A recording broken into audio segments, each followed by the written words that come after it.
अभी की breaking news ये है, शेख हसीना ने भारत में बैठकर ऐलान किया है कि मैं बांग्लादेश वापस जाऊंगी और कट्टरपंथियों को बर्बाद कर दूंगी। कुछ और बड़ा करने वाले हैं मोदी जी। कि बांग्लादेश में ढाका में तख्ता पलट होगा और मोहम्मद यूनुस को बांग्लादेश छोड़कर भागना पड़ेगा और उसकी तैयारी हो चुकी है और बहुत जल्द वो भागेंगे। लेकिन असली भूकंप बांग्लादेश में आया, रिटर्न गिफ्ट में अमेरिका से बांग्लादेश लेके आए हैं। आपको 90 दिन के अंदर अंदर पूरा बांग्लादेश करना है और मुल्क में अपनी तारीख के बदतरीन दौर से गुजर है और अब इंडिया के हाथ में, इंडिया के कंट्रोल में है बांग्लादेश।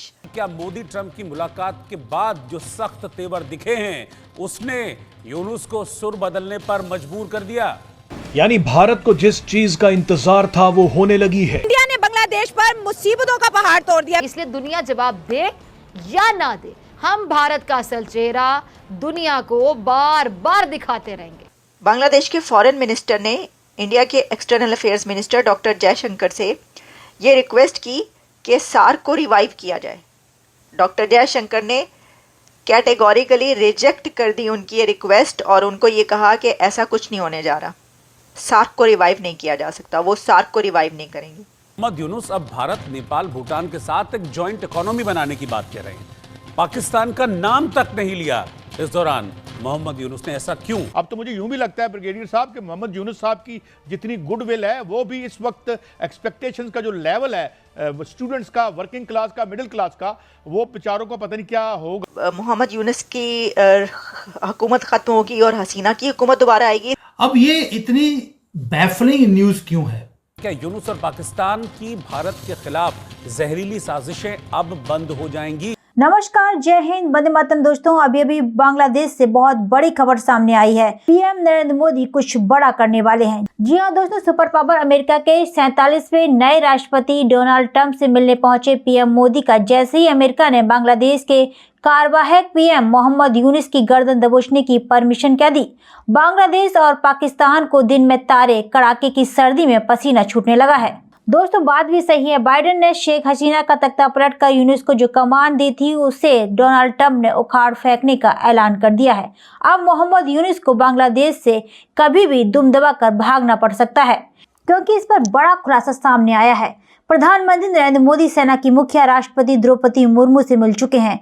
वहीं तख्ता पलट के बाद भारत में रह रही शेख हसीना ने भी बड़ा ऐलान कर दिया है कि वह अपने देश जल्द ही लौटने वाली हैं। तो दोस्तों, आइए चलते हैं और देखते हैं बांग्लादेश पर पाकिस्तानी मीडिया का क्या कहना है। हम ये समझें कि अब बांग्लादेश में कौन सी गवर्नमेंट बनेगी। क्या मोहम्मद यूनुस बांग्लादेश में रहेंगे या उनकी जगह कोई और आएगा?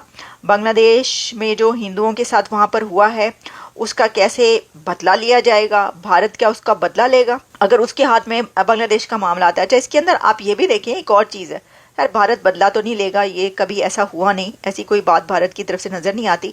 लेकिन इसके अंदर एक और बहुत अहम बात ये है कि बांग्लादेश में जब ये सब हुआ तो उसके बाद कि मोदी जी क्या करने वाले हैं और प्रेसिडेंट को क्यों मिलने गए, वो भी इस तरह से अनअनाउंस्ड। लेकिन मोदी जी गए मिलने मुर्मू जी को और दिल्ली में भूकंप आ गया। दिल्ली में नहीं, बांग्लादेश में आने वाला है। क्योंकि दिल्ली में तो 4 रिक्टर स्केल का आया, ठीक है, सुन लिया, वो सब ठीक है। लेकिन असली भूकंप बांग्लादेश में आया, रिटर्न गिफ्ट में अमेरिका से बांग्लादेश लेके आए हैं। अब या आपके पास देखिए, फिर वही बात, यूएसएआईडी 90 दिन में जो है 20 तारीख अब आने वाली है, 1 महीना पूरा होने वाला है, समय निकलता जा रहा है। आपको 90 दिन के अंदर अंदर पूरा बांग्लादेश करना है। दिल्ली का मुख्यमंत्री कोई बात नहीं, आज नहीं तो कल 4 दिन आतिशी को संभाल लेने दो, इतना बुरा काम नहीं कर रही है। सारी बिजली पानी अरे नहीं आया, कोई फर्क नहीं पड़ता। हवा गंदी है, चलो चलेगा, अभी तक भी तो थी, 1 दिन में साफ नहीं हो जाएगी, कोई बात नहीं, कीप इट असाइड। बांग्लादेश ले लिया तो हमारी समस्या खत्म हो जाएगी। तो वो जो आपको टेरिटरी मिली है उसके ऊपर अधिकार करना आपका पहला फर्ज, और वो बिना सेना के होगा नहीं। सेना मुर्मू जी के हाथ में है, वो उसकी कमांडर इन चीफ है, तो वहां से मिलेगा। अब बांग्लादेश पे अपनी टेरिटरी स्टैब्लिश करेंगे। उधर पाकिस्तान थोड़ा खिटपिट तो करेगा ही, अभी भी कर रहा है। दूसरा फ्रंट भी आपने खोलना है, पड़ेगा ही पड़ेगा, वहां पर भी कुछ लेंगे आप, हो सकता है पीओके, हो सकता है उससे ज्यादा अंतर। देखो, लाहौर ले लिया तो फिर खालिस्तान की राजधानी और ये सब बहुत कुछ है। तो आपके पास इस समय लेने के लिए ट्रंप अपना बोझा हटा रहे हैं। उन्होंने कहा इंडो पैसिफिक भारत का है। तो आपको बांग्लादेश के आगे भी जाना पड़ेगा, आपको इंडो पैसिफिक मैनेज करना है।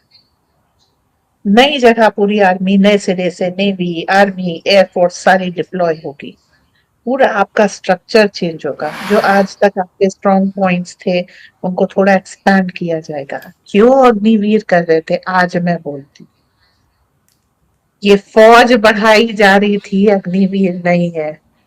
तो कहाँ, कैसे, किसको कब लेकर के आएंगे, नया ब्लड इंडक्ट किया गया है और हो रहा है। तो आप अपनी कैपेसिटी, आपको मालूम था, आपने पहले से तैयारी करके रखी थी कि आपकी कैपेसिटी इसमें बढ़ेगी तो आपको सैनिकों की जरूरत पड़ेगी।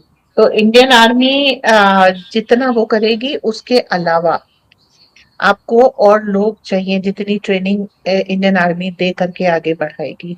आपने अग्निवीर, लोगों को भी समझ में आ गया था भारत बढ़ेगा, अखंड भारत की बात हो रही है, नई टेरिटरीज मिलेंगे, ज्यादा सैनिक लगेंगे, करंट सिस्टम से आपका कुछ नहीं हो सकता।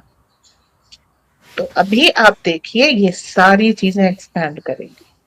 और यस, बिना हेड ऑफ द स्टेट यानी प्रेसिडेंट द्रौपदी मुर्मू जी के बिना साइन के ये सब हो नहीं सकता। तो अब वो चीज मोदी कराने गए थे कल रात को।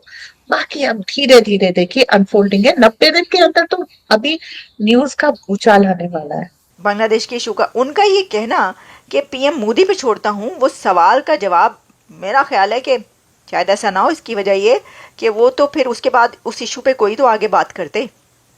अगर सिर्फ सवाल की बात होती तो फिर वो कुछ और बोलते उसके ऊपर, लेकिन वो उसके ऊपर कुछ और भी नहीं बोले। और वैसे इसको इसी तरह लिया जा रहा है कि उन्होंने ये कहा है कि ये प्राइम मिनिस्टर नरेंद्र मोदी जो है या इंडिया ये हल कर लेगा। अच्छा, एनीवेज जो भी है, लेकिन हम ये देख रहे हैं कि देखें उसके बाद हुआ क्या कि बांग्लादेश के फॉरेन मिनिस्टर को किसके पास आना पड़ा, इंडिया के फॉरेन मिनिस्टर के पास आना पड़ा उसको, क्योंकि कटोरा खाली है। भीख मांगने का जो सिलसिला है वो जारी है। अब मसला ये है कि जिस कंट्री के पास हाथ में कटोरा होगा वो ऐसे कंट्री के पास ही जाएगा कि भाई ये भी रिवाइव कर दो, भाई ये भी रिवाइव कर दो, इकोनॉमी भी रिवाइव कर दो। तो भाई आपकी अगर वो ज़िंदगी बहाल कर दें, रिवाइव कर दें आपकी लाइफ, तो आप जो उनके साथ कर रहे हैं तो वो ऐसा क्यों करेंगे, ये भी तो सोचने की बात है। अब मसला ये कि ये जो बात कही जा रही थी ना कि बांग्लादेश का जो टिल्ट है अगर वो पाकिस्तान की तरफ हो रहा है, तो प्रॉब्लम ये है कि इकोनॉमिकली पाकिस्तान उसको सपोर्ट नहीं कर सकता, क्योंकि पाकिस्तान खुद IMF के पास है। 2 IMF में रहने वाले कंट्रीज़, जो 2 कंट्रीज़ IMF से पैसा लेकर अपनी इकोनॉमी चला रहे हैं, वो कैसे एक दूसरे को सपोर्ट कर सकते हैं। हाँ, दूसरी और बहुत सारे तरीके सपोर्ट करने के, लेकिन सबसे बड़ी बात जो है वो तो वो कहते हैं ना शहरग है जी, रीढ़ या रीढ़ की हड्डी, वो क्या है, वो इकोनॉमी है, पैसा है। भाई पैसा पैसा क्यों करती है, पैसे पे क्यों मरती है, पैसे के बगैर कुछ भी नहीं होता। पैसा ही सबसे बड़ी हकीकत है इस दुनिया की। और अगर इन कंट्रीज़ के पास पैसा नहीं है, बांग्लादेश के पास, तो मेरे मुंह उठा के आप क्या करेंगे इंडिया के पास जाके कि सार्क को रिवाइव कर दे। क्योंकि सार्क को रिवाइव करने की रिक्वेस्ट जो उन्होंने उनसे जाके की वो इसीलिए की कि हमारे पास तो पैसा ही नहीं, आप ही कुछ कर दें। तो उन्होंने जो है वो इंडिया ने साफ जवाब दे दिया कि कुछ सार्क को जो है हम रिवाइव नहीं कर रहे। वो क्यों करेंगे, वो अपनी जो इंटरेस्ट है उनका देखें ना। अगर ताल्लुकात अच्छे रहते मोहम्मद यूनुस के हुकूमत के भारत के साथ, फिर तो ऐसा हो सकता था। उनके साथ तो उनके ताल्लुकात जो हैं वो बहुत ही ख़राब हो चुके हैं।